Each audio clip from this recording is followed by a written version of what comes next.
ফজিরা যাওয়ার দ্বিতীয় অংশটা আপনাদের কাছে আবারও শেয়ার করার জন্য চলে এসেছি। আমি ফজিরা যাওয়ার জন্য এই দ্বিতীয় টানেলটি এখনো ঢুকবো।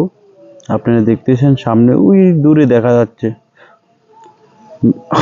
ভিডিওটা অনেক বড় হয়ে যাচ্ছে, এই জন্য আসলে অনেকে বড় ভিডিও পছন্দ করেন না, তার জন্য ছোট ছোট ভিডিও বানানো।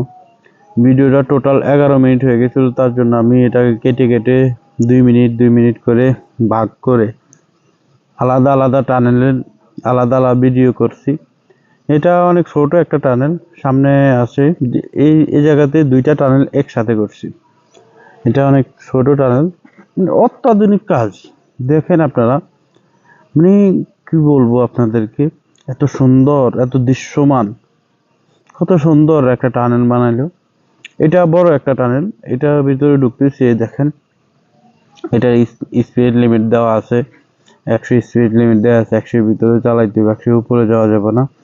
আর রাস্তা এত আঁকা বাঁকা ভাই, কি বলবো আপনাদেরকে, গাড়ি চালানো বাংলাদেশের কোনো ড্রাইভার আসলে মাথা নষ্ট হয়ে যাবে এইসব রাস্তা দেখলে। পাহাড়ের কুচির ভিতরে রাস্তা অনেক আঁকা বাঁকা। তো এগুলো দক্ষ ড্রাইভার ছাড়া আসলে এইসব রাস্তায় গাড়ি চালানো মুশকিল। যাকে দ্বিতীয় টানেল অনেক লম্বা, আপনারা দেখতেছেন চলতেছে লাইটিং, সামনে গাড়ি, সবকিছু ওকে বরাবর চলতেছে। তো অনেক সুন্দর একটা দৃশ্য, অনেক সুন্দর একটা কাজ, দেখার মতো একটা কাজ।